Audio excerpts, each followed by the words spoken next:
wabarakatuh. Perkenalkan, nama saya Farah Syifa Ramadhani dengan NPM 24081080-192.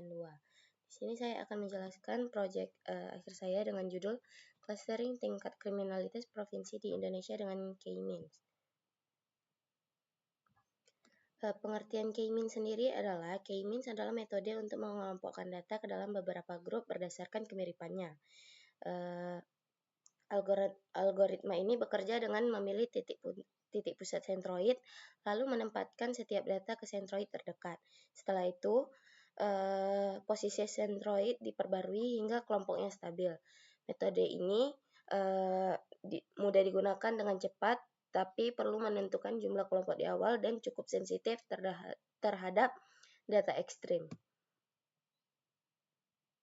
Lalu ada sistem kerja K-Means sendiri, yaitu mengelompokkan data berdasarkan jarak terdekat ke titik pusat atau sentroid.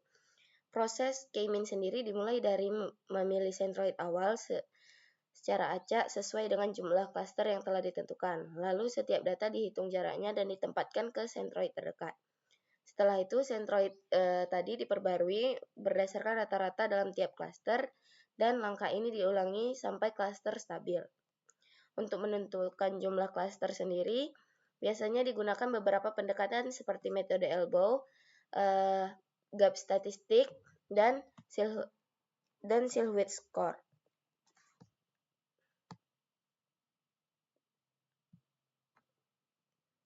Lalu ada pula alasan saya menggunakan K-Means dalam data ini.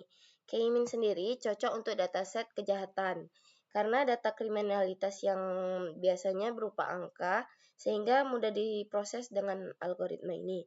K-Means dapat mengelompokkan wilayah menjadi tingkat kejahatan tinggi, sedang, dan rendah, berdasarkan pola yang dibentuk. Hasilnya pun mudah untuk dipahami karena langsung menunjukkan klaster dan sentroid. Selain itu, K-Means efisien untuk dataset berukuran menengah, dan pemilihan jumlah klaster yang dibuat lebih akurat dengan metode elbow, silhouette, dan gap statistik. Lalu ada pula library yang terdapat pada Jupyter. Di sini saya melakukan proses pemanggilan data dan dengan sintaks K-Means PD read Excel. Lalu saya tampilkan jumlah data 5 teratas.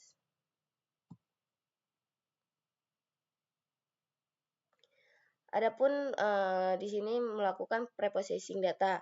Dari dataset dataset tersebut terdiri dari 2 variabel, yaitu provinsi dan kepolisian daerah yang bertipe objek. Dan ada 10 variabel numerik X1 sampai X10 yang menggambarkan jumlah berbagai jenis kejahatan. Secara keseluruhan, struktur tipe data ini menunjukkan bahwa dataset siap dianalisis setelah memastikan konsistensi dan kebersihan data pada variabel float. Data tersebut menunjukkan bahwa sebuah variabel tidak memiliki missing value atau nilai kosong, ditandai dengan angka 0 pada setiap kolom. Artinya dataset sudah lengkap dan dapat langsung digunakan untuk analisis tanpa melakukan proses input data hilang.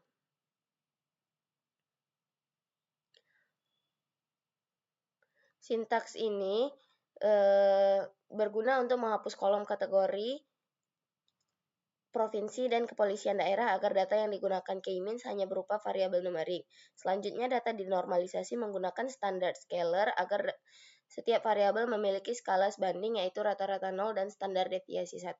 Hasil standarisasi ini disimpan dalam data FIXIPA dan menjadi data akhir yang siap digunakan untuk proses clustering K-Means. Lalu selanjutnya ada metode elbow. Dari grafik metode elbow di gambar menunjukkan bahwa penurunan sangat tajam terjadi dari K1 ke K2. Kemudian setelah K2 garis grafik mulai melandai dan penurunannya tidak lagi signifikan. Titik teku siku berada di K sama dengan 2, sehingga klaster optimal data ini adalah 2. Dengan demikian, pembagian data menjadi 2 klaster sudah cukup untuk mendapatkan pola yang ada tanpa perlu menambah jumlah klaster yang tidak memberikan peningkatan berarti. Lalu ada metode siluet. Dari grafik di samping terlihat bahwa skor tertinggi berada pada K sama dengan 2 yang menunjukkan bahwa 2 klaster dibandingkan jumlah klaster lainnya. Setelah K sama dengan 2, nilai siluet menurun dan cenderung fluktuatif, menandakan bahwa penambahan jumlah klaster tidak meningkatkan kualitas pengelompokan secara signifikan. Dengan demikian, K sama dengan 2 dapat dianggap sebagai jumlah klaster optimal karena menghasilkan struktur klaster yang paling terpisah dan konsisten berdasarkan nilai siluet. Lalu ada metode gap statistik. Dari gambar grafik metode gap statistik terlihat bahwa nilai gap meningkat secara konsisten seiring bertambahnya jumlah klaster dan mencapai nilai tertinggi pada K sama dengan 9. Kenaikan nilai gap menunjukkan bahwa struktur klaster semakin baik ketika jumlah klaster ditambah. Dengan demikian, titik optimal berdasarkan grafik ini berada pada K sama dengan 9 karena nilai titik tersebut nilai gap statistiknya mencapai puncaknya dan memberikan indikasi bahwa pembentukan 9 klaster menghasilkan pemisahan data yang paling optimal menurut metode ini. Lalu yang terakhir ada visualisasi klaster. Dari visualisasi klaster menggunakan K-means ini direduksi dengan PCA. Terlihat bahwa data terbagi jelas menjadi 2 kelompok utama. Klaster pertama ditandai dengan warna kuning yang membentuk kelompok yang padat dan saling berdekatan, menunjukkan kesamaan karakteristik antar data di klaster tersebut. Sementara itu, klaster kedua berwarna ungu menyebar lebih berjauhan, terdiri dari beberapa titik yang terpisah jelas dari klaster pertama, yang menandakan karakteristik berbeda secara signifikan. Pemisahan yang tegas antar dua klaster ini menunjukkan bahwa hasil K-means dengan K sama dengan 2 mampu mengelompokkan data dengan baik berdasarkan pola yang terbentuk. Lalu ada rata-rata klaster. Dari rata-rata tiap klaster terlihat perbedaan yang sangat jelas. Klaster 0 memiliki nilai rata-rata kejahatan yang jauh lebih tinggi pada seluruh variabel X1 sampai X10, sehingga klaster ini mempresentasikan wilayah dengan tingkat kriminalitas yang sangat tinggi, terutama kejahatan fisik,